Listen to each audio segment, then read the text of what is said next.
And we're delighted to have with us today, to enrich our learning on this front, Munir Jiwa, who will speak to us on the topic of artists as activists, in this case Muslim women artists in New York City. Munir is an ethnographic researcher who is currently completing his dissertation at Columbia University.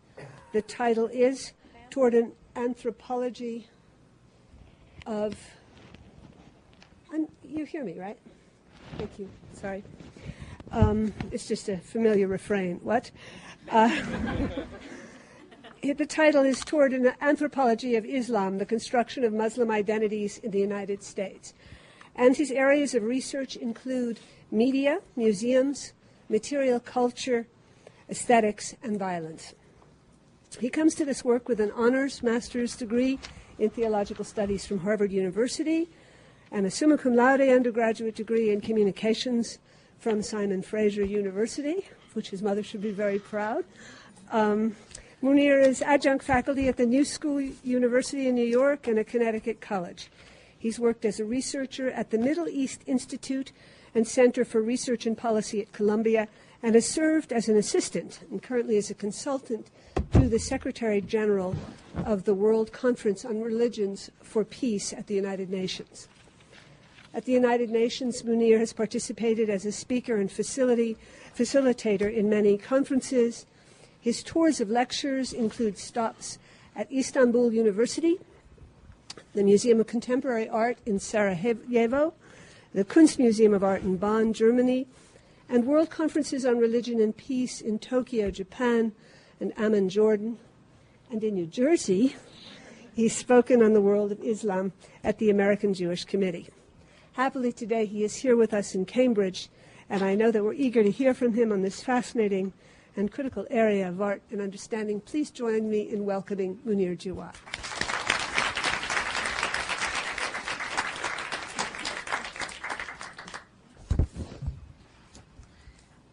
It's really a great privilege to be here and to, I guess, kick off the John Landrum Bryant lecture series. And I want to especially thank Jessica and Scott for all their help and for encouraging me and sort of being there, as well as Rosalind Michaelis, whose guidance has always been very fruitful and always sort of connecting me to the right people. Not that they're wrong people, but you always learn from it. And of course, it's a great privilege to be able to do this with my mother here, who has been extremely supportive. So I just convey to you my deepest gratitude. And also, it's especially nice to be here on the occasion of Eid, which is a Muslim holiday that comes at the end of Hajj. So it's a real privilege to be able to share this day with you. I'll just outline some of what I intend to do today, and I'm hoping that at the beginning I can just set some context for how we might talk about artists and what it is to be Muslim at this very specific moment in history, why this topic would even come up, in whose interest, who are the people who are participating, what are the sort of gaps and absences, and what are, again, at this very particular moment in history, the issues of identity and belonging in a sort of backdrop of uncertainty, in a backdrop of war and violence, which really doesn't just become a backdrop. It really shapes knowledge, and it shapes the sort of reproduction of power relations and the ways in which artists, in this case, are attempting to make meaning of themselves as artists, as Muslims, as women, as people who belong to and identify with a number of different identifications, be they Nigerian, be they Bosnian, Iraqi, Palestinian. And so I'm hoping that, if nothing else, this presentation can at least highlight the multiplicity and diversity that is Islam. My own sort of entry into this is, the larger kind of picture is, and my research interests are on Islam in America, and I've been trying to find very sort of specific ways in how we can begin imagining Muslims anew. that Islam is not just Islam and the West or Islam somewhere out there, but Islam right here in America, in New York City. That we don't just think about mapping Muslims, where they live and what they eat and the clothes that they wear and those sorts of things, but also look at cultural production and agency and what it means to culturally produce in a climate that is not, at least at this point in history, very conducive to certain expressions of being Muslim. So artists, I thought, would be an interesting way and an important way, and I'm working specifically with visual artists, in which we might think about issues of identity, belonging, citizenship, in the way in which they try to tread transnational ties. So what does it mean for an artist to work in a climate where, saying that one is Iraqi or an Afghan artist, how does that relay, and who's listening? What are the narratives and what of belonging, and what does the art look like? What kind of art do so-called Muslim artists produce? Whose category is this? And so I'm hoping that today's presentation will at least expose some of this. I want to, I guess, first apologize for the gaps and absences in presentation like this. There's always something that might be left out, something unsaid, and as an anthropologist, it's interesting for me to see the different ways in which this kind of work is received.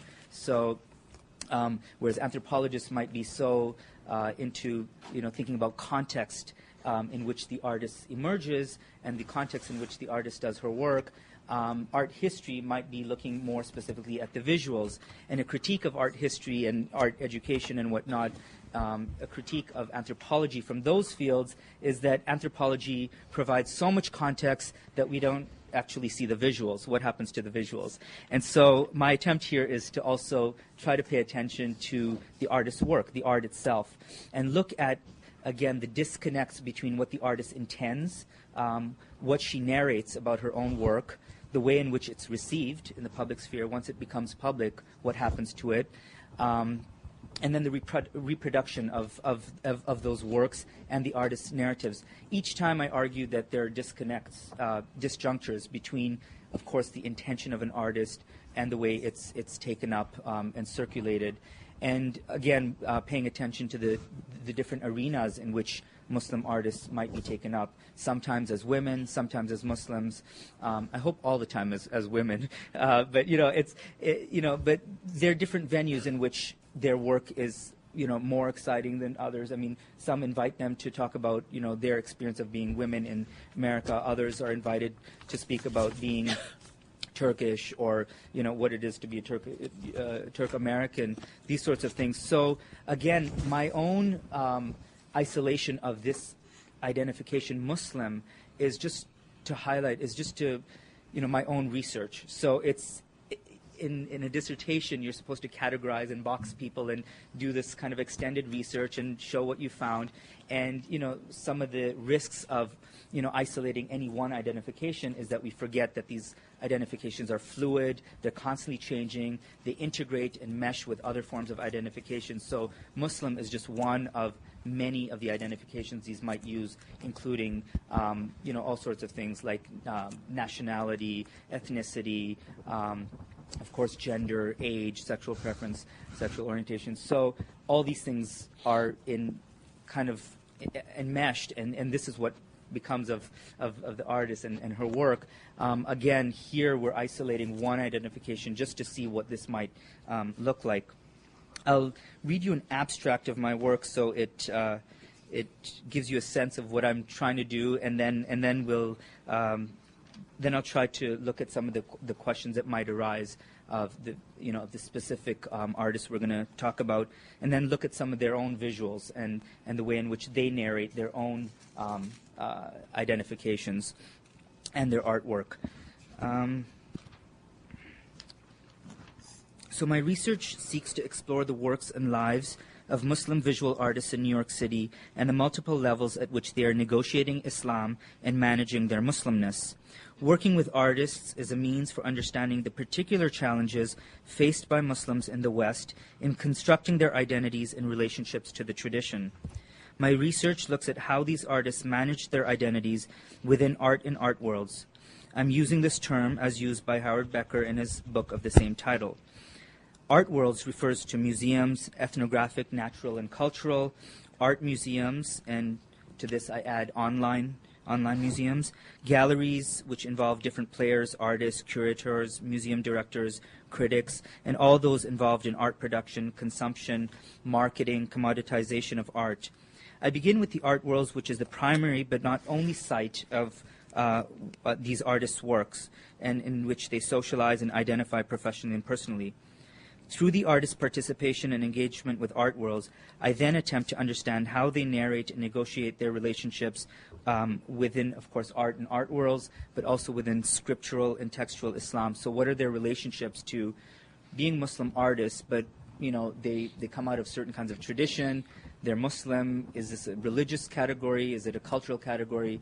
Are they secular Muslims, so-called? Are they, and so what does this, in trying to unpack this term Muslim, we can't just isolate it to it being something that belongs just within discussions on Islam. And these discussions on Islam, in fact, come through and through in other spheres. So it's not just around, for instance, mosque communities, which a lot of these artists don't belong to, but they emerge in different spheres, in art worlds, in their relationship to scriptural and textual Islam, in relationship to media representations of Islam in the United States, and in relationship to actual Muslim communities in New York and elsewhere. Tracking the processes of creating their visual works and the art product itself is important in understanding how Islam is being conceptualized and negotiated, and how this gets visually expressed, if at all. Furthermore, by tracking the circulation and consumption of their artwork, my research explores how institutions and processes connected to particular social spheres help produce and reproduce and shape their identities. In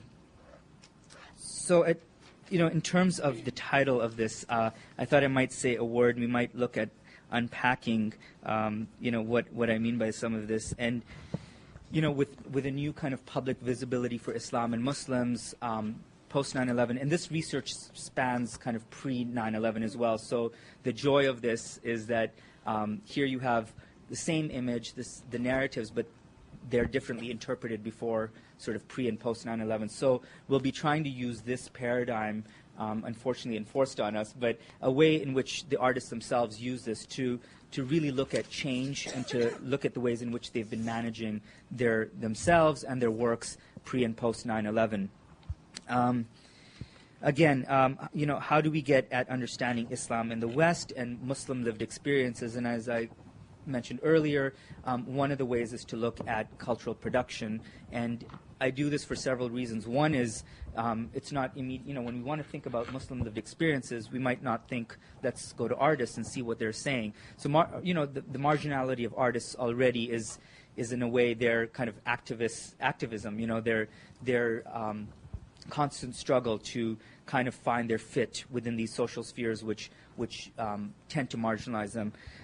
Of course, Muslim artists have other sorts of issues. So is it even possible, the kinds of questions that might emerge, is it possible to talk about beauty or aesthetics as a Muslim artist while also claiming that one is, Iraqi or Palestinian?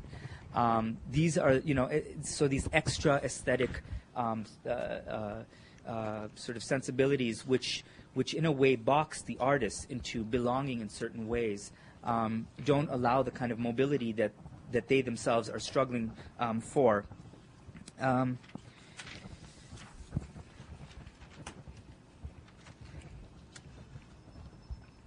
The other thing is, this is not just about myself trying to represent these artists and what they're doing, but the constant negotiation between myself as a researcher and working with Muslim women artists.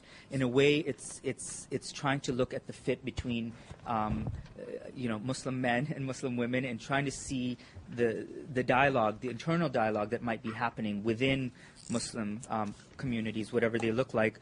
and not just an identity that's imposed. One of the sort of critiques, and maybe we'll just do it now, is that, Orientalism and Edward Said's work that we're probably most, all familiar with, has really, in its effort to, in empire building and colonialism, has really created this East-West divide.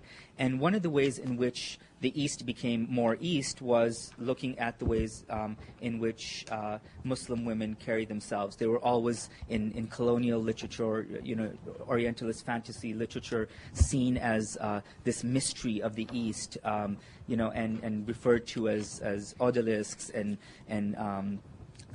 these virgins that need to be opened up, and literally and figuratively, it was an entry point for Orientalism and colonialism to enter the East through the figure of the woman. And of course, if you're a veiled woman, there's other metaphors that we can use as well, the unveiling as a way of actually unveiling the East. So the argument is also around, what has Orientalism done in terms of creating East-West divides in using the woman's body as an entry point and as a constant way of negotiating insider, outsider, East-West, tradition, modernity, progressive, backward, and this civilizing mission that was Orientalism's project was, in fact, if we can get at the women of those societies and we can somehow get at their mystery and the unveiling of them, then we might learn some of the secrets of the East. And indeed, it was a way of, a sexual division, this kind of conquer, divide, and rule kind of mentality, but along the lines of the sexual division. So we have, in a way, entry points in this kind of colonial context, Orientalist context, in which women become the figure of how we negotiate various identities. It's not too far removed from the atmosphere in the U.S. today, in which there is this constant need to save, quote-unquote, Muslim women and to speak for them or liberate them. And the interesting question we might ask is, why does it happen only at certain points in history? 3 years ago, why weren't we trying to liberate Afghan women from the Taliban? Why weren't we thinking about their liberation when we were equipping the Taliban with weapons? And so, again, the political context in which we attempt to liberate or speak for or save certain populations is not unrehearsed, and that it is, in fact, a part of the ways in which empire builds itself. That it's something that Gayatri Spivak has said. It's about white men trying to save brown women from brown men, and it's and something else that Laila Abu Lugod has written extensively about. This whole notion of the ways in which we attempt at certain historical moments to try and have this moral authority over the world, in which women again are the ones who are featured. So that it's interesting why so many of the Afghan women refuse some of the help of the West in being liberated, because so much of the thick description or the detailed lived experiences of what they experience, and so much of our notion of what, for instance, the veil or burqa might mean is, the heaviness and the burden of that is both something that we've stereotyped and not understood as it is seen from the women themselves. Now, it's not to say that, we should just, it's their culture and, that's just the way it is, and that, we have no entry point. Certainly that we should work against situations by saying that's just their culture and that's just them, because certainly there are very sort of nuanced ways in which women themselves negotiate what it is to be veiled or not veiled. Whereas in Turkey, women are fighting to be able to veil in certain spheres, such as university or in government. In other regions, they're fighting to have it off. And each nation state has their own set of engagements and interpretations of what these things might mean. So again, women as a way of looking at, East-West relations, who's insider, who's outsider, this notion of clash of civilizations. I mean, what civilization are we talking about? Whose culture? What culture? Are we talking about peasant women when we're talking about certain groups? Are we talking about the elites? So even the class distinctions that make huge differences in the ways in which women are approached.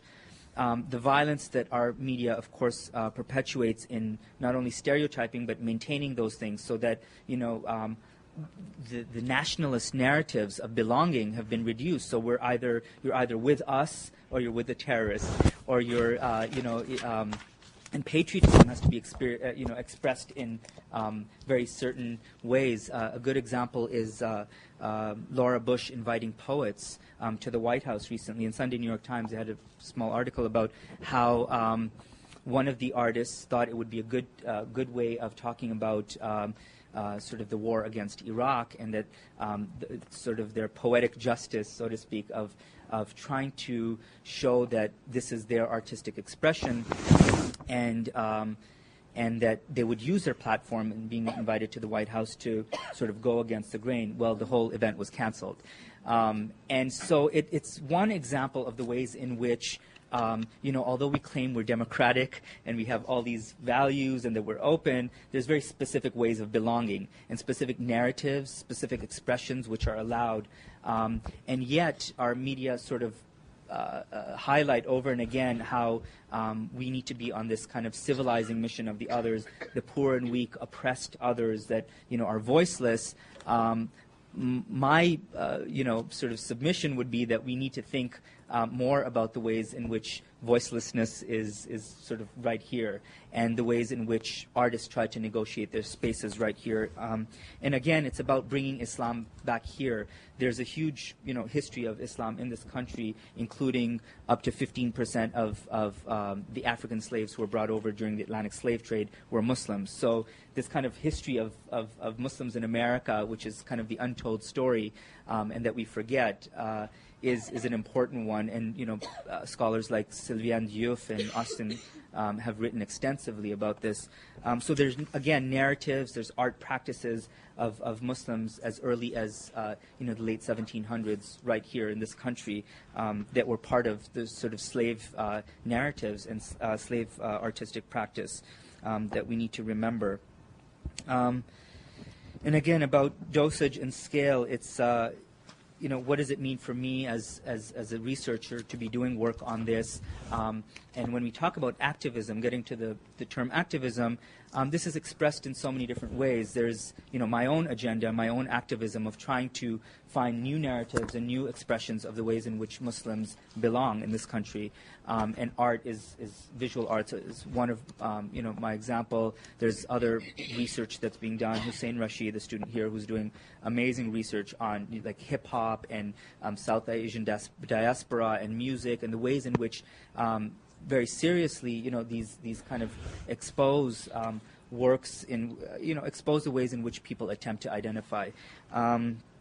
And again, my own relationship to this, there's obviously an agenda. I have my own. So this is a form of activism in itself. To engage these artists is my way of saying, look, there's a lot more to Islam. There's a multiplicity of voices, of arts, and that yes, that men do actually care about what these women are saying, and that this is not just an isolated case. And although I share, 10 artists. So what you're seeing again is something that I've selected. So this is these are not representatives of of Egypt or Afghanistan or Pakistan. These are some women's journeys, and we're looking at those.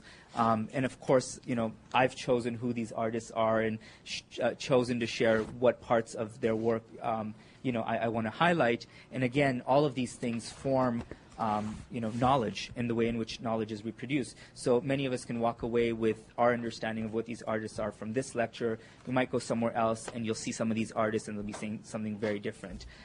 So just it's I guess some kind of caveat or caution about this just being very temporary, fluid. It's always in flux. To remember the change that goes on.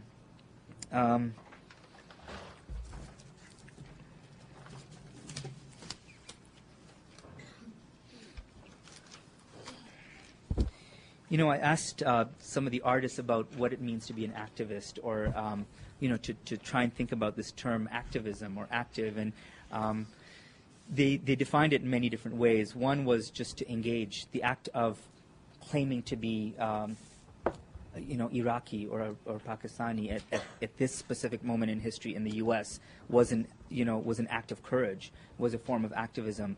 And then we also asked the question of when is an artist not an activist, in a sense, that all art in a way is political, and yet we have standards of what aesthetics should look like, and there are, of course, normative ways in which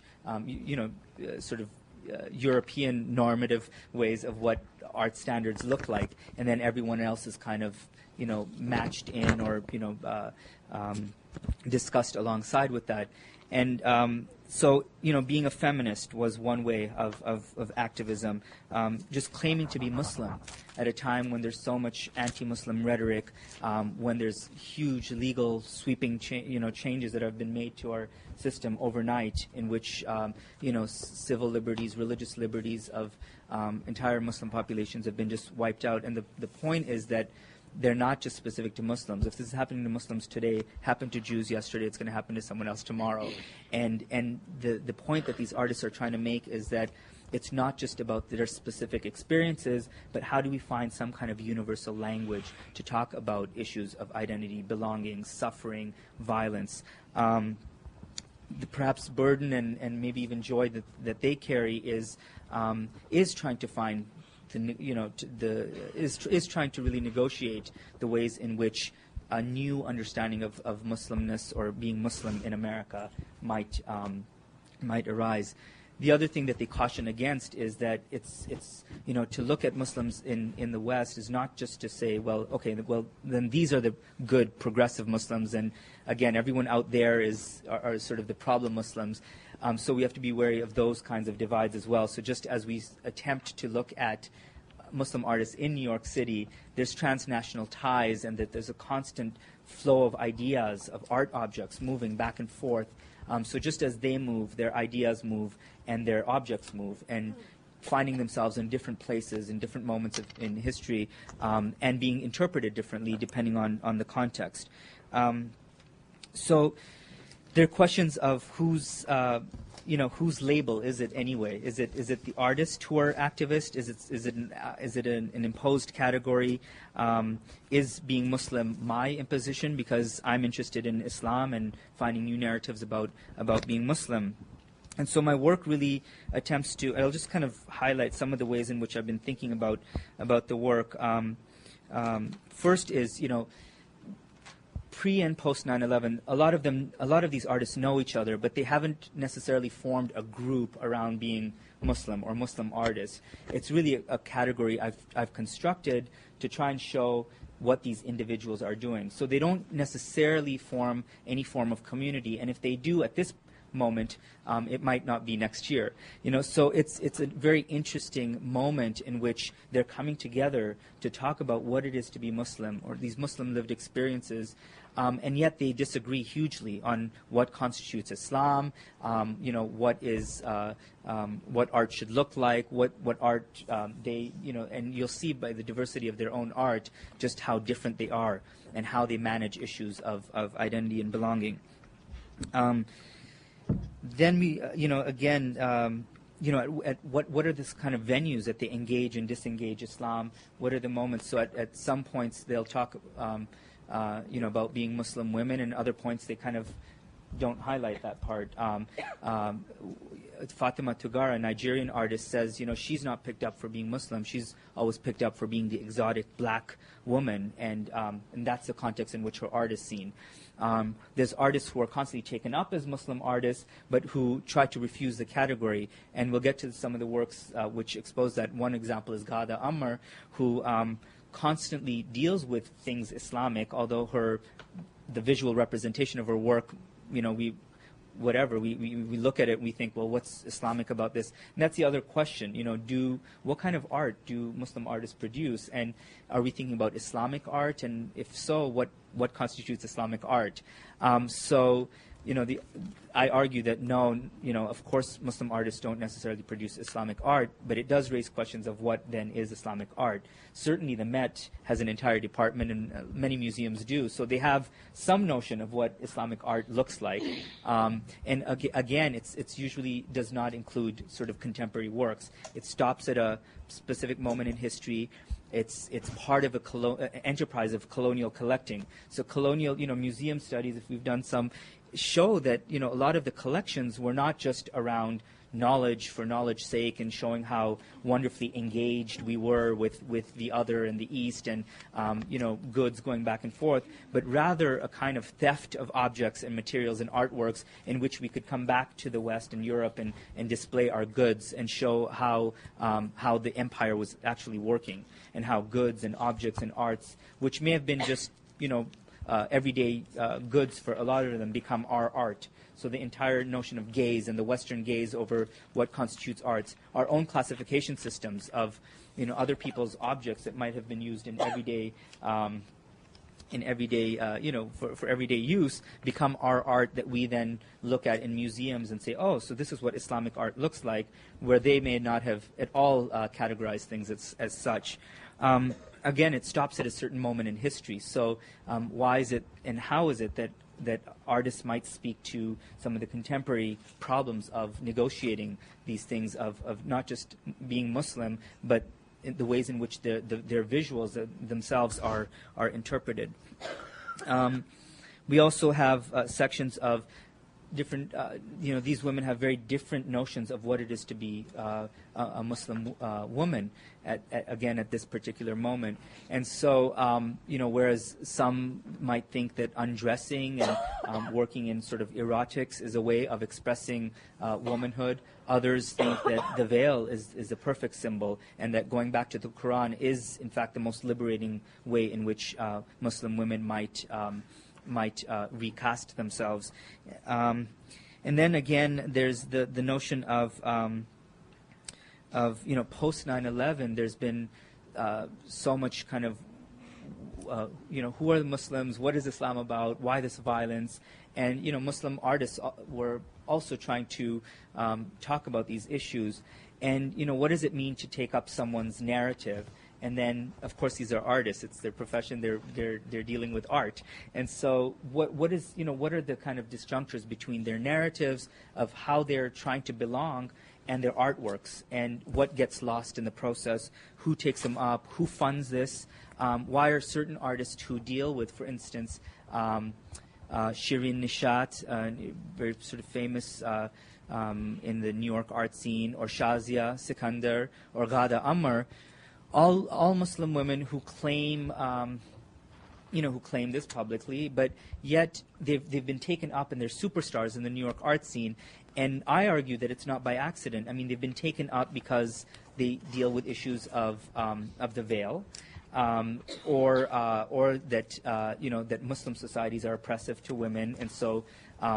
Because they're critiquing their own societies, again, it's kind of this colonial mindset of let's latch onto that, divide and rule, let's move them away from, rather than seeing it as an act of agency, that, look, Shirin, an Iranian woman, is engaging her own, the problems of her own country, what it means to live in exile, and what it means, and rather than seeing that as an act of agency or something that's, it's engaging Islam and her own nationality, it's taken up as, oh gosh, it's so sad what she has to go through, and it's great that she finds a home in the West to do her work. And it's not by accident, again, that she gets taken up so quickly. And Shazia is another example. Shazia Sikandar, a Pakistani woman, was taken up very quickly in the New York art scene because she works in the Indian miniature, the Mughal miniature tradition, and her artworks reflect, these sort of fantasy world, but there's women in veils, and that's just what she would see in Pakistan. So it wasn't about, or just women that she would see in the miniatures. So it wasn't an active kind of let's veil them to make some kind of political statement. It's just what she saw, and she observed, and she did, and yet her work in the West, rather than seeing the whole Mughal miniature tradition and the incredible the labor behind the work and the intensity around, the colors, the materials that are used is just picked up as, oh, there's a veiled woman, let's see what she's saying. She's working in the West, and she was picked up very quickly. Of course, Gada is another example where there's, here she is taking pictures from erotic magazines and then restitching them, using stitching as women's work, but kind of reappropriating what it means to use this as her own act of agency, saying, well, I'm going to stitch these women and I'm going to draw them and I'm going to recreate them and recast the pleasure. And so, trying to switch the gaze of who's able to look at these women.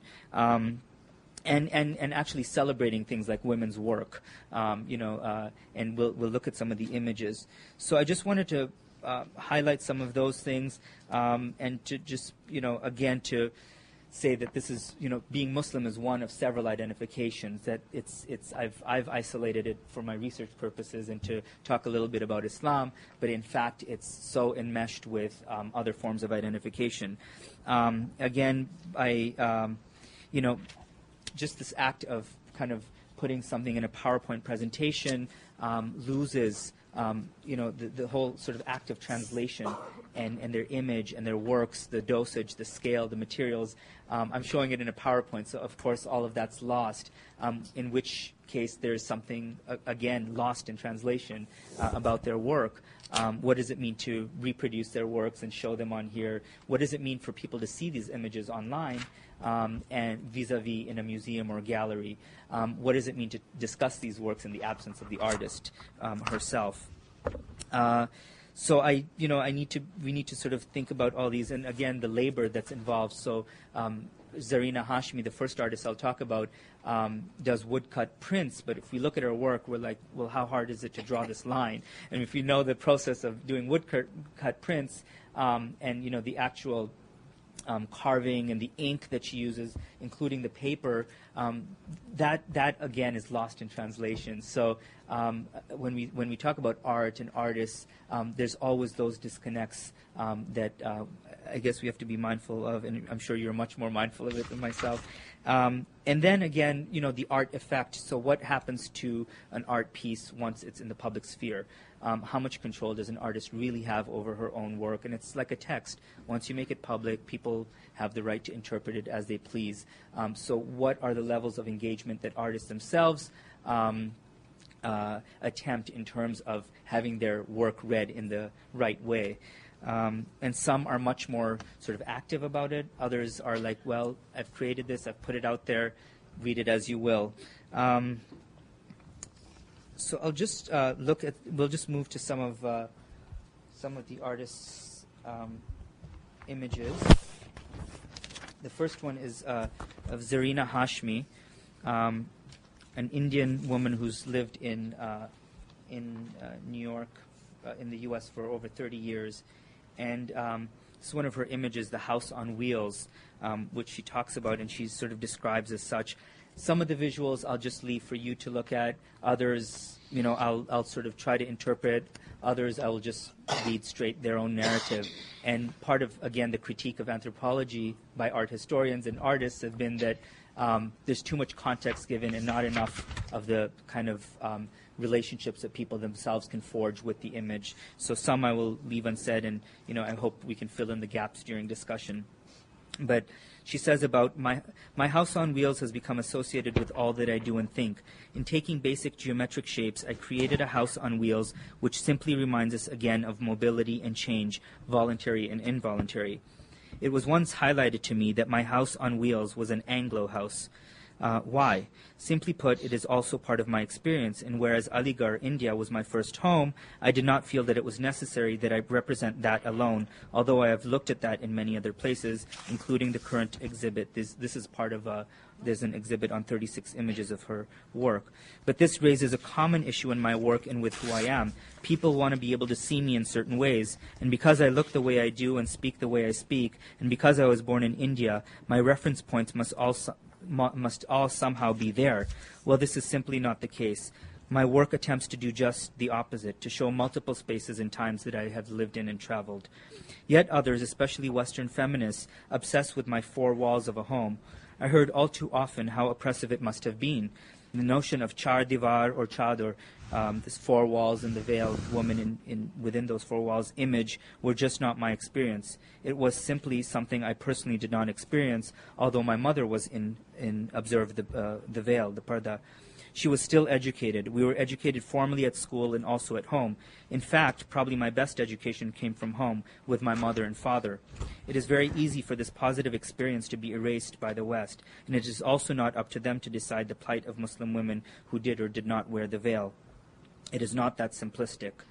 And then she goes on to talk about the different kinds of works that have influenced her. Simone de Beauvoir, The Second Sex, Luce Irigaray. She talks about Derrida, and equally she's comfortable in quoting Ghalib and Hafiz, and so it's a constant back and forth between these various worlds. The next is called Gar, or home, and it's interesting because this here alone, this Gar written in Urdu, was when she presented this in India and in a largely sort of Hindu context, people read this and said, oh my gosh, it's a Muslim woman inserting her Muslim identity just because of Urdu language. And it's very interesting because it just highlights the way in which one piece of work, which looks, as it does, and just this alone, the recall word, changed the entire perspective and changed the way in which she was received in India. Now that could, of course, be lost over here. If she's showing it here, people are like, how beautiful, how, talking about different things. But the way in which this recall word changed the way in which it was received, identified her in a different way, is the kind of depth that I'm talking about that is lost in translation when one people have focused on the fact that that she just can't get over being of her Muslim past in India. This is another image called Mehevar, or axis, and she's constantly talking about Sufism and mysticism as her kind of entry into thinking more about issues of axis and grounding oneself wherever one is. The whole notion of mobility and travel becomes her big theme, that you just create home wherever you are, that it's not in any one fixed place, that one attempts to reclaim home wherever they are. And Vatan, or country, is the next one. Zaban, or language. Safar, or journey. It's interesting. She, in terms of journey, she's Zarina has, sort of, again, looking at this piece. It was done in 1998 or 99. So again, the pre-post 9/11 context helps us to really think this piece anew. Journey was always this positive thing about, finding one's home, recreating it every time someone finds one finds themselves in a new place. And she talked about, she was very happy to talk about all the different travels she had. And one of her travels, on the way back from India, she was coming to the U.S. and she thought, I'm moving to the U.S. This is it now. I'm not going back and forth. The U.S. is probably where I'm going to make home. And she has this notion of she needs to go to Baghdad, and Baghdad having this huge history of learning and scholarship and mysticism, and a place of pilgrimage for scholars and mystics and all sorts of people. And she has this thought that if she goes to Baghdad and she's blessed and she feels like she has positive vibes when she goes there, then U.S. is the place for her. That she was going to go to Baghdad to get that reassurance. And of course, post 9/11, to invoke Baghdad is just a very different. She can't even recall it in a way that doesn't allude to the current politics. And so, what has it done for her sort of journey that's so positive and so full of possibility and hope? And yet now she has to recall it in a way that's in this context. So again, the activist notion comes through working against those sort of boxed ways in which she understands or reflects on her own past. This is Manzil, destination, and she writes that it's making home wherever one is, the impermanence of home. It is the moment where one is at the same time living, working, whatever it might be. Asal makan, or real home, may only be in al-akhirah, the hereafter. Again, the Quranic and Sufi notions of where one's destination is. There's a sense of, topsy-turviness, that that we have some kind of agency in knowing where our final destination is, but just as much she leaves things to God. The next one is muddat, or time. This image is filled with short strokes which refer to something very difficult. It points to the way in which we would count down our days before our visas expired when we were visiting Pakistan and when we had to return to India from visiting our families. It was always the countdown before the separation and the painful reminder of partition in 1947. What it had done to our families, our friends, our lives. Time in this sense was something to be fought. And the next one is hudud, or border. And she says, the cross image is what we would see on the gates at the border between India and Pakistan. We would cross that border and walk past that cross. It was so artificially drawn that to this day I have a very difficult time with such borders. I'm much more in tune with and respecting of natural borders, but ones that are created by people only serve to exclude. And she talks about this no man's land or no woman's land, where, it's a place of possibility, and that these borders are just constructed in which we create citizenship. And she talks about what it would be to fly and to think about borders. When we're in the air, we have a vertical relationship to the earth, and what it means to cross borders when you're in the air, and what it means to cross borders when we're on land. So it's a kind of interesting way of looking at it. This is another one of her works, Atlas of My World. Another one, Displaced Homes, Displaced Peoples. Just to end with Zarina and go on to the next artist, post 9/11, she's also had a hugely difficult time in producing works, and she's just had this psychological block. How am I going to reflect on the current crisis? What am I supposed to do? And she's come up with a piece that she just hasn't been able to create, but she's entitled already, called Counting the Dead. And again, when we talk about activism and politics and whatnot, it's a piece that she's reflecting on, that is remembering the Afghans, Kashmiris, Palestinians, Kosovars, Bosnians, Iraqis, and it's her own form of, just the remembering of them. So it might be a very simple piece, close to the one we saw on time. But again, the very act of remembering certain populations at a certain point in history is seen as, as this is way too political, or it'll be interesting to see who takes her up and for what reasons. The next artist is Fatima Tugar, a Nigerian-born artist whose work, which I'll show you, right, you get a sense of, is really trying to using computer technology and whatnot, reconfiguring who can use technology as something that's just male-dominated field. Here's a woman from Nigeria working in the U.S. who is using technology to address issues of globalization, poverty, tourism, what it's done, and she talks about leisure and this piece here, Party, and others in this series talk about the concept of leisure, time, and tourism, and the relationships between wealthy countries and poorer nations. It is a statement about the uneven flow of migration, labor, capital, and tourism. And she says, she talks about, in terms of tourism, she says, for the natives, it's about it's to envy your own ability to turn their banality and boredom into a source of pleasure. So it's interesting. You envy yourself for being able to create a certain kind of pleasure for someone else, which is a very interesting take on how we think about issues of globalization and enjoyment and leisure. So while the local Nigerians seem to be partying here, it's very separate from the tourists who come, and then there's one person who's trying to sort of bridge over, and the cap, which kind of shows that, is he possibly Muslim, is he possibly not? The beard might be reflective of something.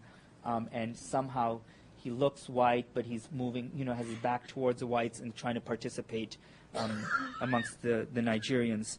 Then there's sibling rivalry, which is another work that she's done. Again, looking at issues of East-West, building blocks. These are supposed to be building blocks that these children are playing with, buildings that might look familiar in New York City and elsewhere. Another one is working woman.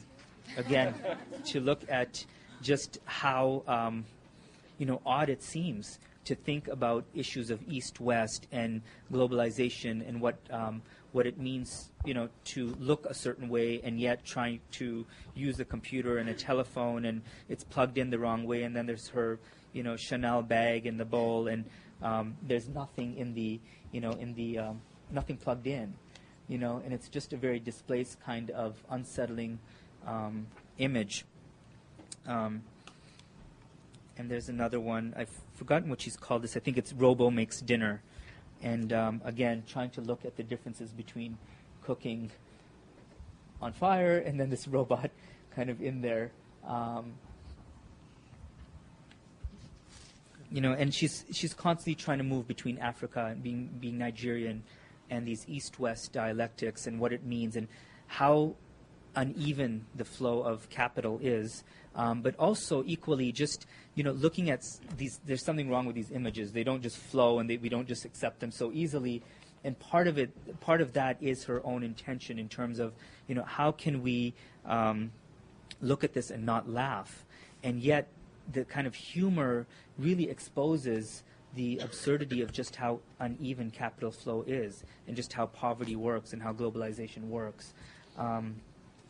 Shazia Sikandar, who's been a real star in the New York art scene, Oprah has taken her up. She's been in Oprah magazine. She's like lecturing all over the place, and she's just a big star. This is some of her earlier works, Venus Wonderland, which was easily taken up, part of the Mughal miniature tradition. Again, this veiled woman was initially taken up, and she was written about over and again as, Muslim woman challenges, Pakistan in treatment of women or things as such. And yet it had very little to do with what she was trying to engage. She says she sees art as a ticket to experience, and the veil figure refers to different levels of women's experiences. It is a marriage veil, it is a dressed form, it is a celebration of femaleness and not about oppression. It is a far cry from how some viewers perceive it.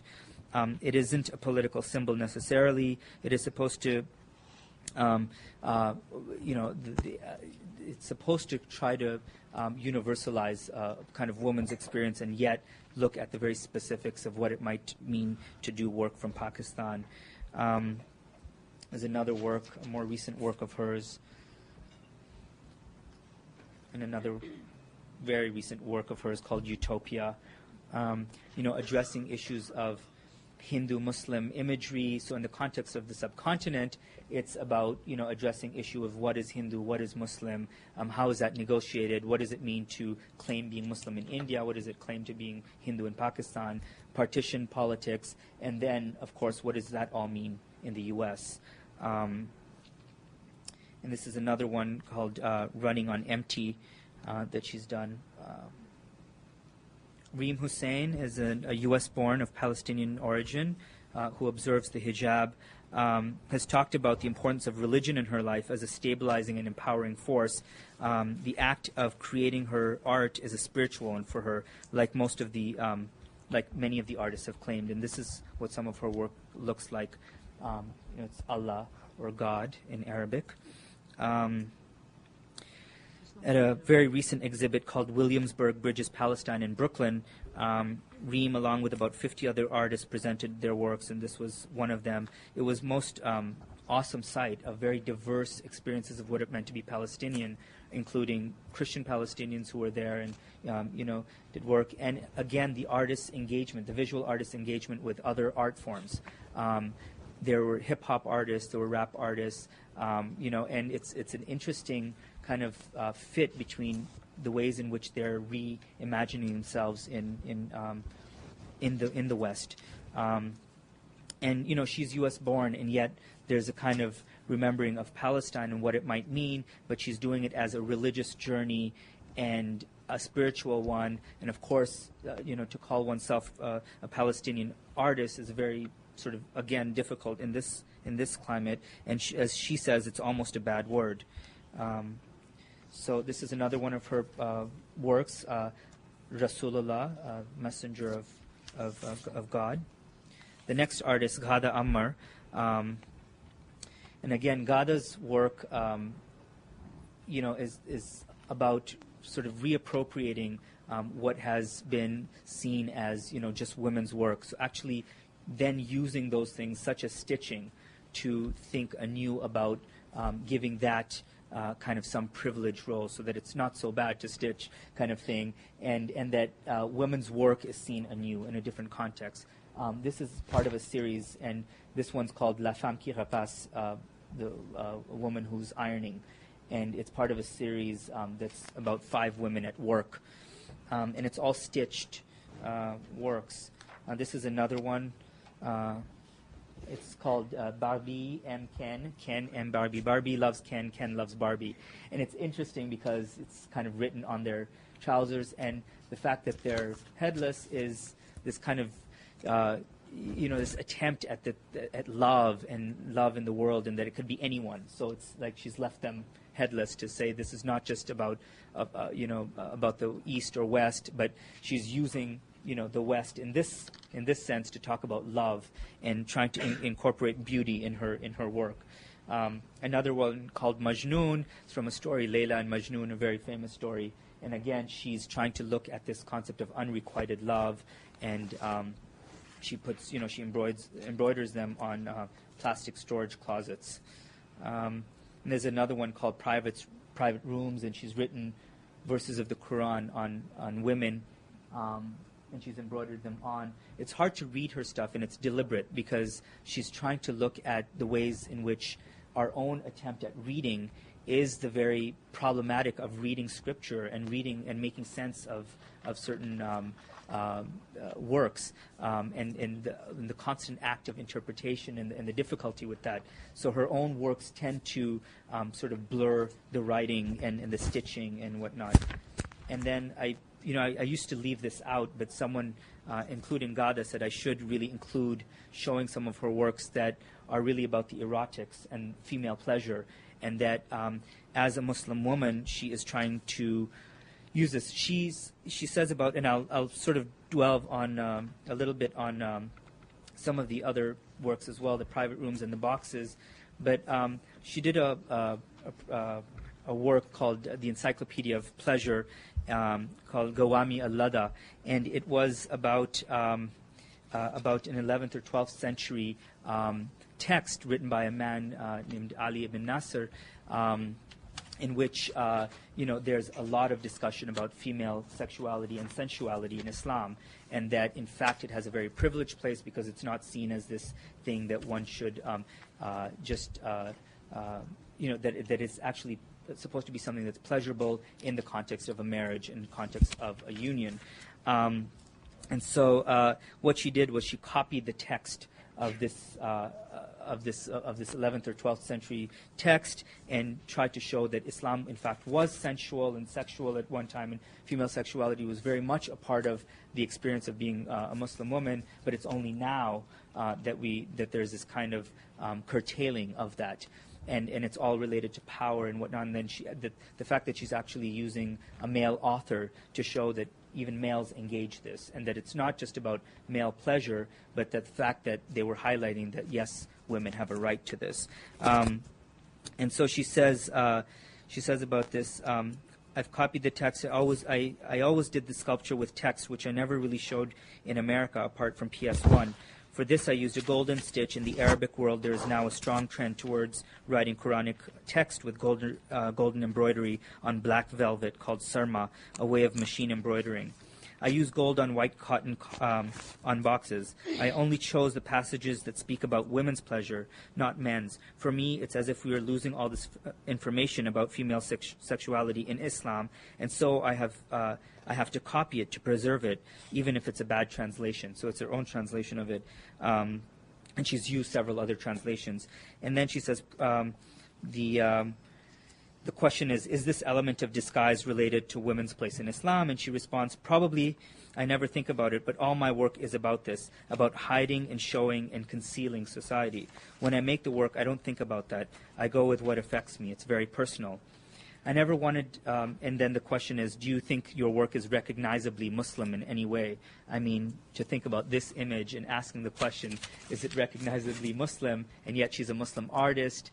Again, the discussion about the disconnects between certain kinds of image, how the artist herself narrates it, what we visually see, and we're like, well, this could be seen as completely forbidden in some contexts, and in others an expression of a Muslim woman's form of identification.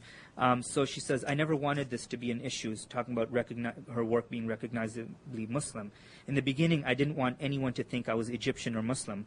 I don't do veiled women. My texts are all in English or French. My women do not look like Middle Eastern. I speak to women in general because there's a lot of repression in sexuality in the Western world as well, even if it's unlike the Muslim world, which is in a crazy period in its history. For me, it's very important this work does not seem to represent the other. And then she goes on to say, about stitching, yes, I chose this deliberately as a female craft. I started as a painter, but at some point I replaced the pencil by the needle. I thought it was the best way to speak about women. In the Muslim context, there can be no doubt this work is done by a woman, but I do my work in a Western context. And then they asked her, what is it like to be a Muslim woman? This is an interview done by an art newspaper. What is it like? It must be especially difficult for a Muslim woman now in New York. And she says, this is a real war between West and Islam. So all the stuff I've been saying about this is, forget the clash of civilization. It's not about, she's saying, this is a real war between the West and Islam, not that the Taliban represent the whole of Islam. It puts me in a very horrible situation. Either you're with America or you're with the Taliban. We have not been given a third choice. Of course I hate the Taliban. Of course I want to kill them because they are horrible. They hate women and they kill them. The first victims of the Taliban are women. But the approach of the U.S. is very strange, as if they suddenly realized these people could kill them, but before that they had already killed so many people. They're so ignorant in America. They drop food and then they kill them. This is very ambiguous. I hate this war. The Taliban are a product of war. America created them, made these monsters, and we don't know what other monsters are going to appear. And of course, there's no democracy in the Arab world. Egypt is not a democracy. So for us intellectuals who want a democratic world, it seems that our space no longer exists. And she kind of ends with, the question is, do you hope this work of yours could make a difference in terms of the perception of the history of Islam? She says, I hope so, but I don't want it to be seen as only Islamic. I'm working with my own contradictions.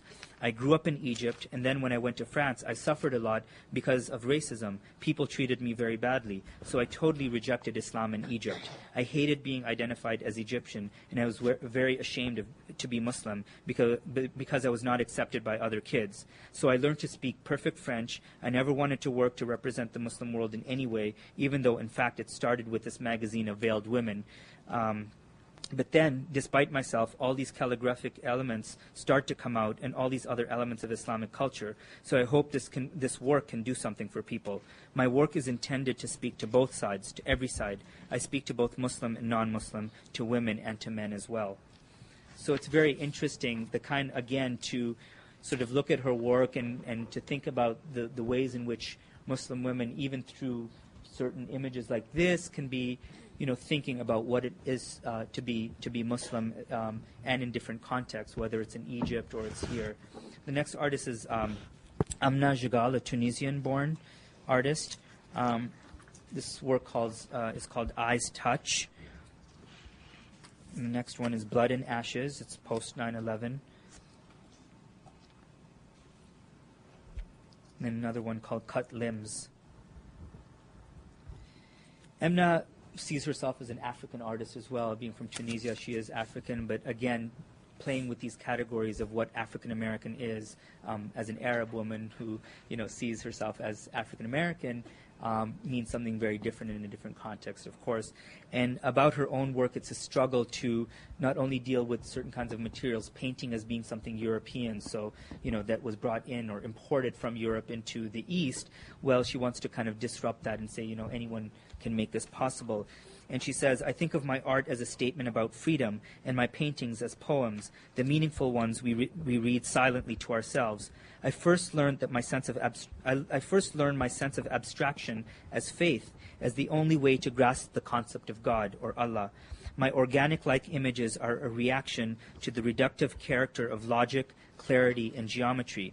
In recent years, I have painted in the U.S., and my images became progressively ones of all-over patterns. This is, I am afraid, an expression of the inherent postmodern loss of our times, and its yearning for a spiritual, ultimate knowledge, pleasure, and completion, like Sufism or fana fi Allah, or annihilation in God, or the spiritual obliteration of the self. The next artist, Shirin Nishat, who's kind of a big star that we sort of see all over the place. There's 4 images I wanted to show, and they're from video stills. This was part of a series called Women of Allah, and it was to look at women's participation in the Iranian Revolution. And then, again, the whole concept of the eye and gaze and, the female gaze and what this might mean. As both seductive but empowering, and then this is another video still from a short film clip called Fervor, and these are her most. She is Iranian, yeah, Iranian-born, and sort of came over in her teen years to the U.S. And her most recent works, these 2, called Toba. And it's what she's done is she usually does not go to Iran to do her films. She uses different spaces she's found in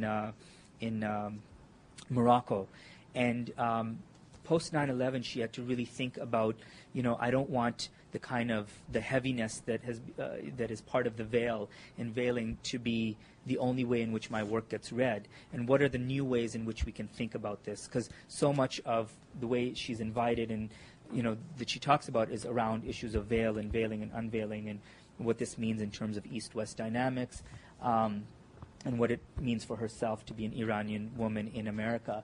And so she ended up doing her most recent film in Mexico, using a Mexican woman who in kind of Toba is 2 things. One is it's supposed to be, according to the hadith of Prophet Muhammad, a tree that's found in paradise.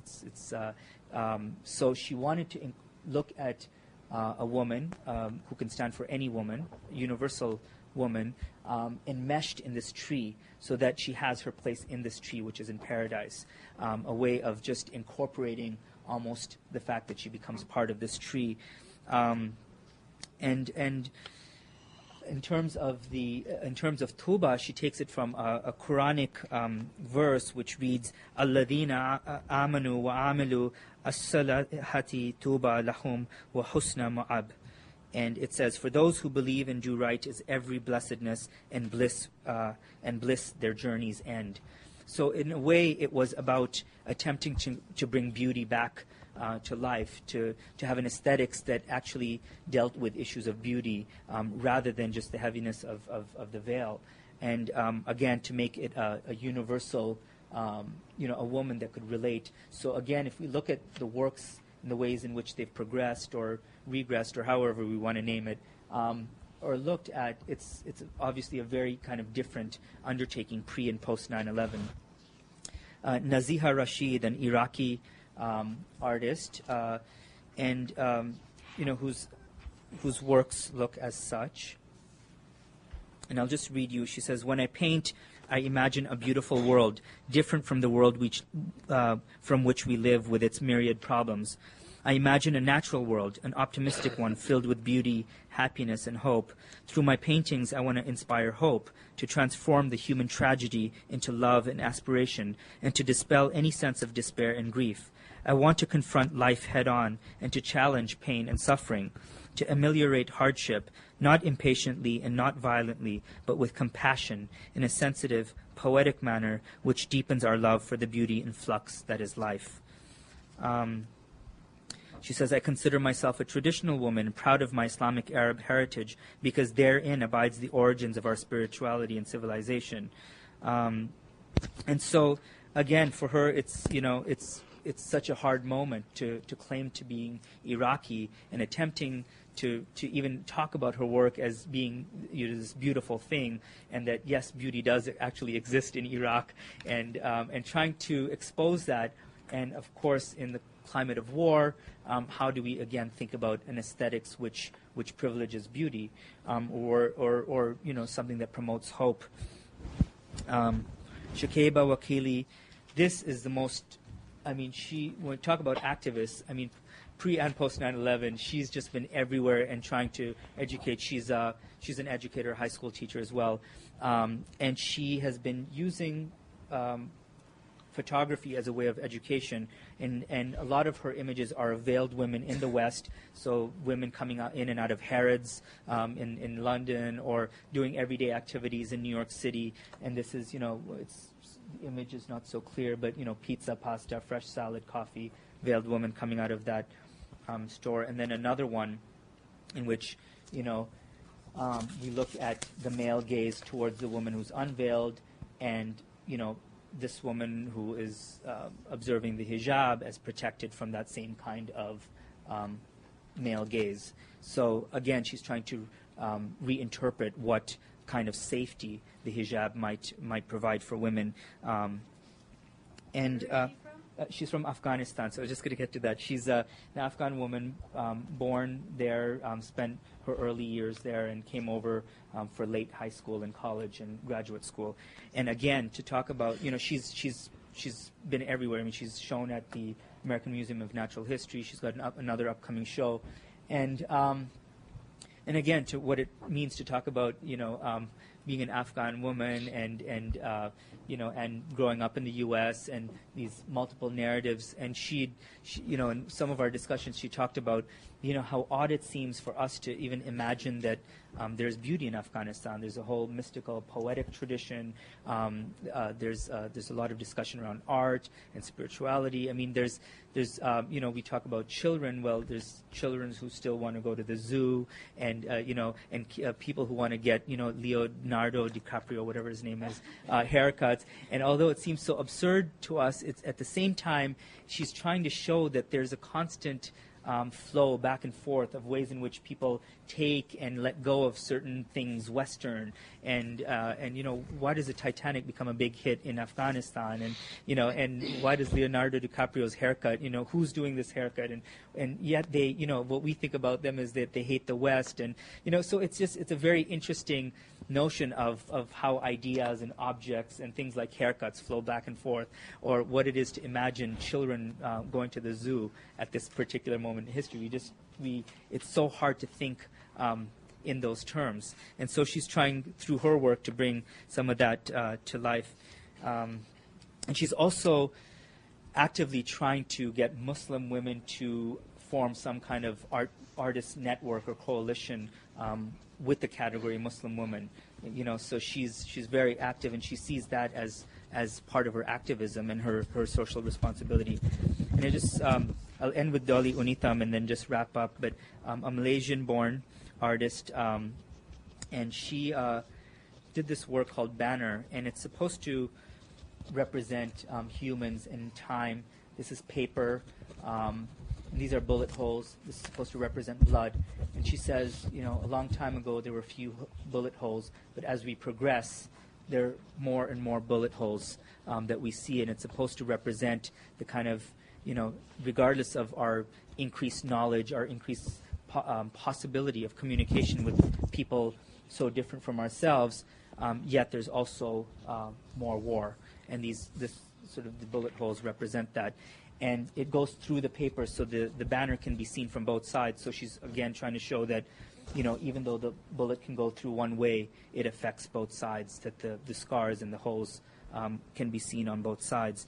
Her work is shown everywhere again. And I'll just end with a nicer sort of, the doves as her symbol of, bringing peace and as being an activist in terms of peace. And she also sees it as not just an individual kind of affair. She attempts to have this huge installation. She does it in churches and synagogues and temples, and she puts up these huge installations which are supposed to help us think about in a community sense, have a community sense of peace and what that might mean. And she says she attempts to find a universal language of spirituality and of belonging through spiritual communion. So I'll sort of end with those images and then just wrap up with certain, not necessarily conclusions, but food for thought. Artistic practices, I don't know how to restart, but I could leave it at that, I guess.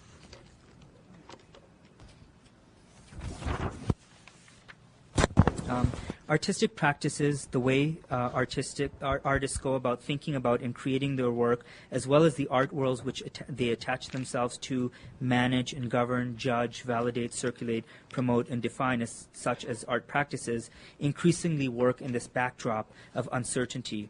Through the lives, narratives, artworks, and the management of art worlds, the artists I'm working with have much to teach us. The concepts they engage, the themes they employ, the ways in which, the mediums and materials that they use, the ways in which they express their lives and emotions in narratives and in artworks, the ways in which they refuse to be bounded by culture, the ways in which they negotiate space locally, nationally, regionally, transnationally, and the ways in which they refuse to be outside some time and in some ahistorical world far away and only imagine. These artists help us to rethink in various languages what it means to be a citizen of the world and yet live and work in very particular places and times, using particular materials, expressing themes that may be very specifically grounded. Themes like globalization and being a cosmopolitan can only have meaning if understood from the ground up. It is, in a way, a reminder of our responsibility of keeping faces on the people about whom we claim to speak for, about, and represent. What I have attempted with these artists, then, is not to judge whether they meet the criteria of artists by art historians or in the art world, or whether their versions of history are correct, or how religiously observant they are as Muslims. I have attempted instead to add some ethnographic flesh to their work by providing some context and frameworks within which to understand the worlds from which and in which their work emerges. At the very least, it is hoped that this work adds something about expanding our notions of Muslim identities and practices to understanding those out there as us over here, and how this is changing and reconfiguring social relations at home. Through the artists' narratives of the particular and through their artworks, I hope to have brought a little closer together art education, anthropology, and Muslim lived experiences. And in closing, I just say the artists I've worked with use mobility and travel and to resist the ways in and by which people and histories will attempt to fix them in timelessness and space. They resist normative explanations of linearity and chronology of the immigrant experience as they do notions of citizenship, belonging, and home. Their feminized spaces are reconfigured, each time challenging and educating. They depart from belonging to a diasporic community, but enjoy the reference points that may be similar. Their experiences and artwork push the boundaries over and again in their very act of being unfixed, the flux and flow of images, things, and ideas. It is no wonder that just as one may think they have captured these artists and their work, they have already moved, changed, and challenged, all the while adding newness and possibility to their lives and work and to the context in which all of this emerges. Thank you.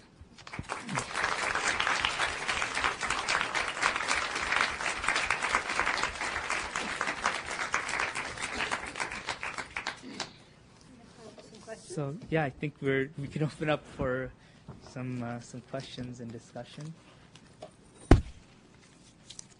Sarah? Yeah. You talked about how these artists negotiate their Islamic identity or Islamic artistic heritage, and I was wondering if you could sort of flip it and talk about how they see themselves negotiating with modern aesthetics, which are normally presumed to be Western. You know, and I'm like, even in the case of like Gada Amir, who's doing the stitching, right, to draw attention to practices normally associated with women, was a strategy that was also done by Judy Chicago, and faith ringhold. And I feel like, especially in, you know, modern and contemporary art of the Middle East, a lot of that art gets sort of pushed in the category of derivative. So how, when you're framing them, do you negotiate between move the art from being viewed as derivative, move it away from that and into something that's more like strategic appropriation, or if you see it as that? Right. I mean, they themselves, I think, going from the question was around issues of, you know, the emergence of these works being, you know, the reference points, I guess, right, of the ways in which the artists see their own aesthetics. The example of Ghada Amr, perhaps using stitching, being, you know, connected to Judy Chicago's work as one example. And, you know, I would just say that they're constantly trying to negotiate issues of East-West, partly because it's imposed outside themselves. So people will look at their works and they'll say, oh, well, this is paper from a certain part of the world, or that this image looks like, you know, something that would be Eastern or Western. So these are very kind of loose categories of the ways in which we would categorize their work.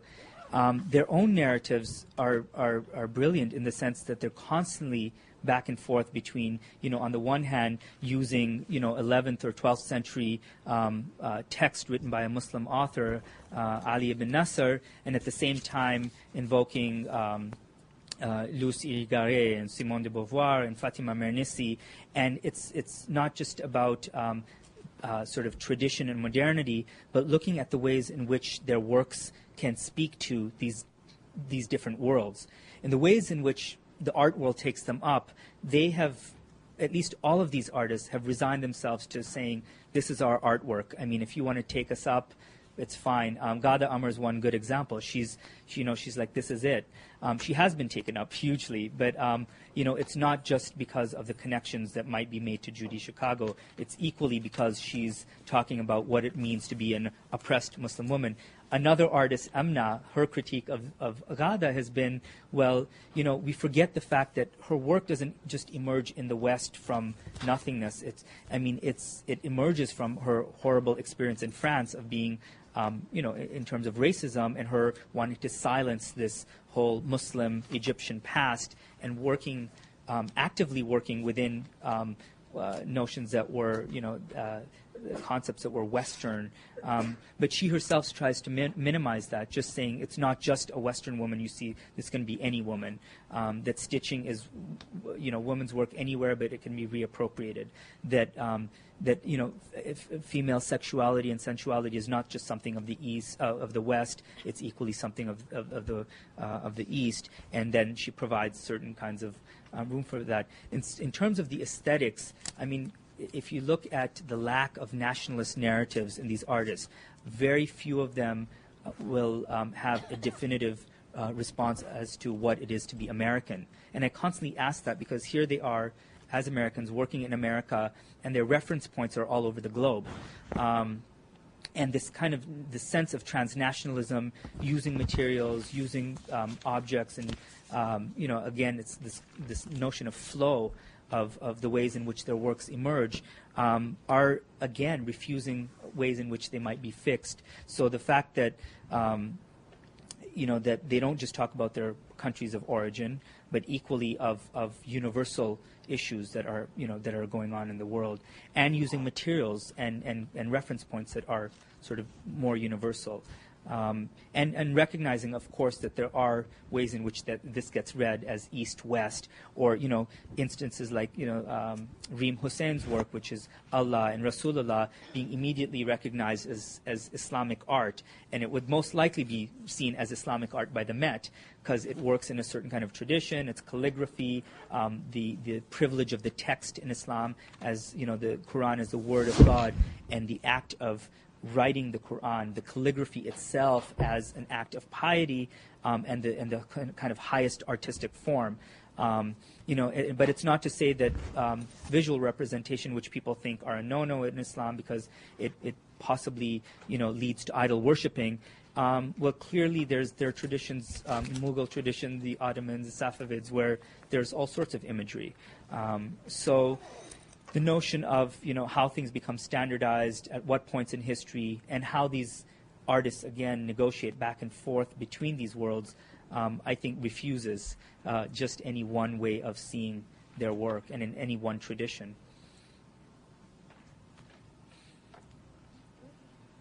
Yeah, sorry. It was a question. I thought there was a hand raised at the back there. Yeah. Besides the aesthetic, the art itself is a commodity. And for these women, it's probably a work, a resource, that's how they earn their money. But the national context, then, American national context, is where the taxes are taken. So although you might say, this is cultural capital, is it American cultural capital? So it's all very well to say there are Muslim women in the sense that they're dealing with the heterosexuality as constituted or structured in Islamic sense. I just wanted to see how you can, on the other hand, we could discuss their work in terms of resistance against Muslim Islam or whatever.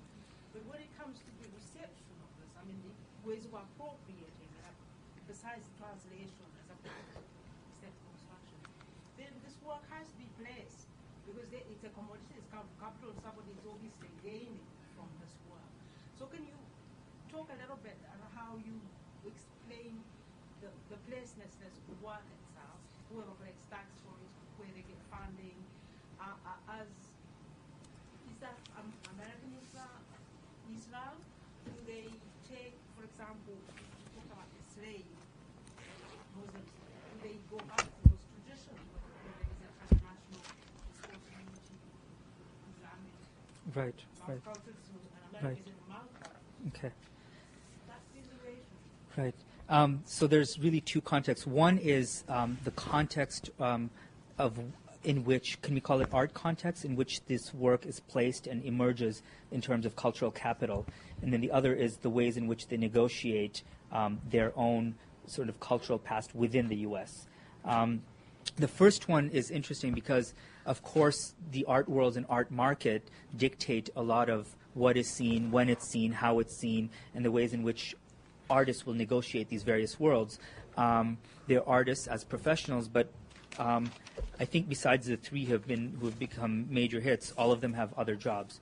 So they're educators, they're teachers, they're doing all sorts of other things to support their habits.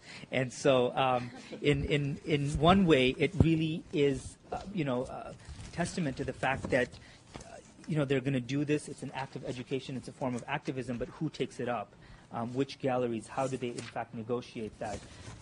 Many of them will just do it by contract. So the the MoMA has been doing some work. The American Museum of Natural History. There's been art galleries. The Muslim Communities in New York City project in Columbia has been doing work with artists. And so there are different places in which universities and schools who invite them. So in some ways, they're tied again back to this sort of educative role as artists, what they have to do and say to educate, and yet their art also needs to fit into this larger art market in which it can be taken up as art, not just a statement about the world, but as something aesthetically that someone might put up in their homes and whatnot, and all these sorts of things. So it's interesting. I mean, Shazia's work. Shazia's work, Shirin Nishat's work, Ghada's work have been hugely taken up. I mean, they sell a lot of their work. And again, I think the U.S. art market's thirst for issues of questioning one's own traditions and being sort of questioning of Islam and how it might be seen as oppressive is interesting for a lot of people. I mean, these are seen as women on the edge doing things. And really, I mean, if you look at the other women and what they're doing and look at women in their own context, in their own countries, there's a lot of engagement that's really the same. It's just what the art market standardizes through, the major publications. So if Art Forum is saying Shireen is the next big hit, of course, everyone's going to jump on that and, make Shireen the next big hit, and we'll make sure that she becomes the next big hit. And we'll almost close the kinds of narratives that one can talk about. So Shireen then can only be discussed in the context of the veil of critiquing Iran, of government, of critiquing the role of women. But what happens when they stop doing that? For instance, Shazia, sort of post 9/11, has taken a very different approach to her work, actively denouncing that it's not just about the veil, and she doesn't want her work to be fetishized as such.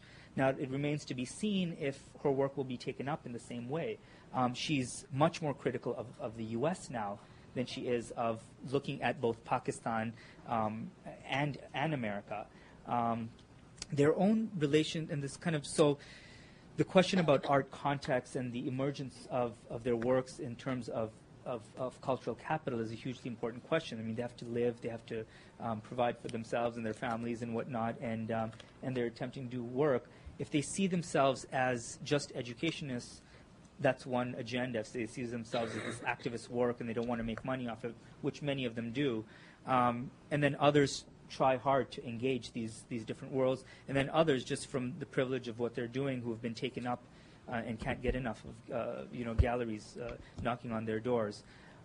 In terms of their own relationship to kind of an Islam in American, a past Islam in America, I have the other thing I should mention, and there are many African American Muslim artists I'm working with. They're just not in New York City. The two of them, and one of them is Layla Ali, who is not Muhammad Ali's daughter, who's also named Layla Ali, as she reminded me. But she is brought up in a Muslim background home. Her father, I guess, embraced Islam in the 60s and whatnot. And she was brought up in a Muslim household, and yet she didn't herself embrace it. But she says she was brought up as culturally as a Muslim, and that so she heard the sounds, the smells, and how it was tied to racial empowerment. And so all of that is a huge part of her experience. I have not included her because it's not New York City, which is lame. But again, I have to narrow my, my work. And it's not to say that these are the only Muslim women artists. I mean, there's many of them. These are just the ones I've selected who are in New York City. But again, going back to Layla Ali's work, which she talks a lot about violence, and her images are these kind of cartoonish characters.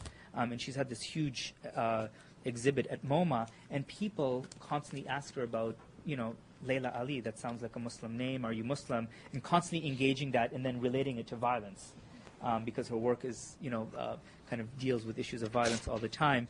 And I asked her that question at one of the talks she was giving and tried to relate it, and she says it's an interesting relation. She thinks about it all the time because, again, the artist's name, in terms of when we think about ethnic art or minority art and whatnot, all these things play into the ways in which people get taken up.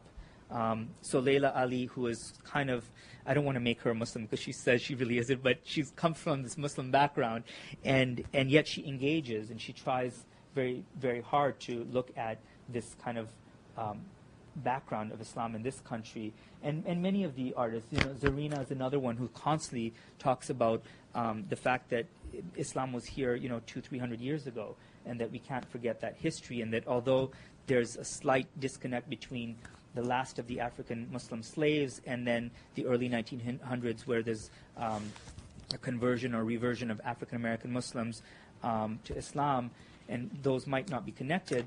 Again, the narrative and the paradigm of African Muslims who were enslaved and the ways in which they manage provide a way in which African American Muslims today still see as being part of their own past, and they appropriate it.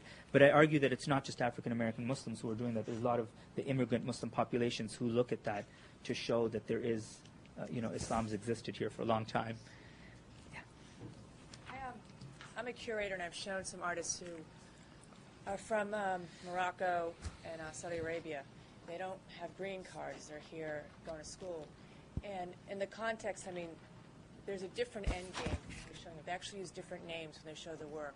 One of the artists went home to Morocco and had to worry about being killed because someone in her family had heard that she was doing pornographic work, she was doing nudes. So when you're presenting this kind of work, I don't want to say there's different contexts. As a curator, you have to be careful.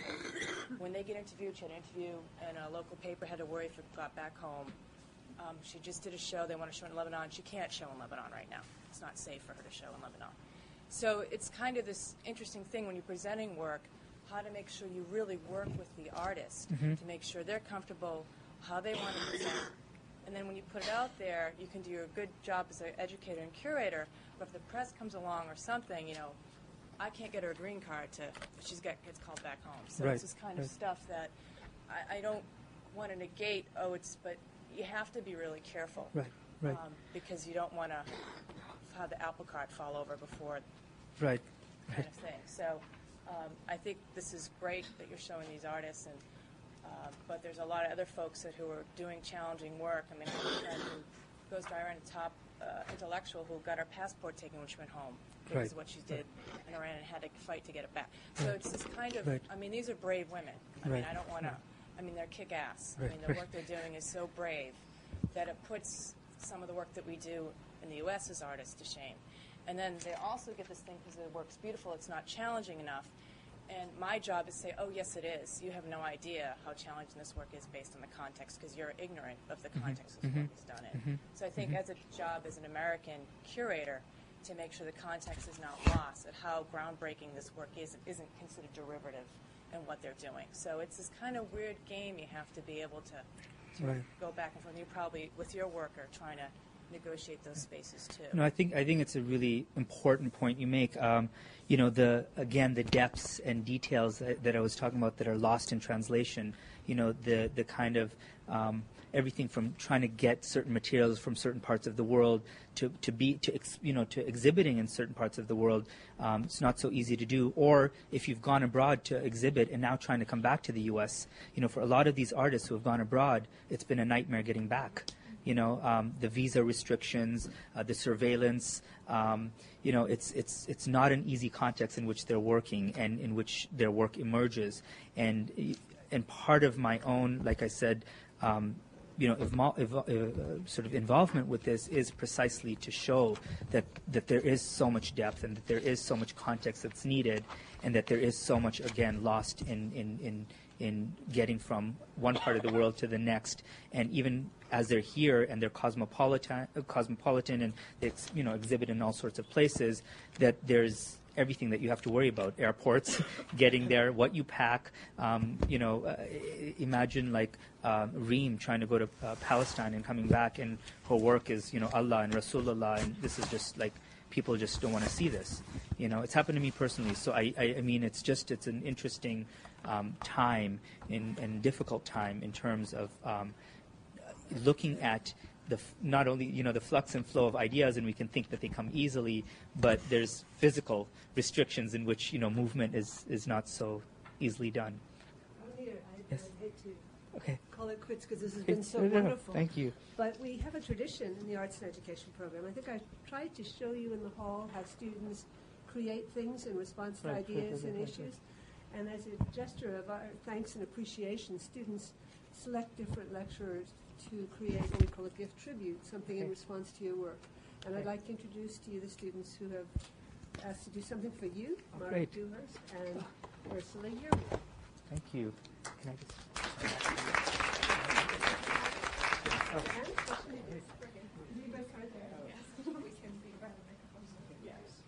On behalf of the Arts and Education Program, we collaborated on this to thank you for coming and sharing your thoughts and ideas with us, and sort of get our dialogue going even more about these ideas. It's very helpful. So we worked together, and it's actually a two-part thing. So we have this, and then along with it goes kind of a found phrase poem from magazines. An exacting artist can retrace the course across the border and back, transforming bits and pieces, history and imagination, world perspectives, into the kind of activism that moves. And so it's all phrases from magazines. And if I can just walk you through real quick what we were attempting here. In thinking about multiple identities.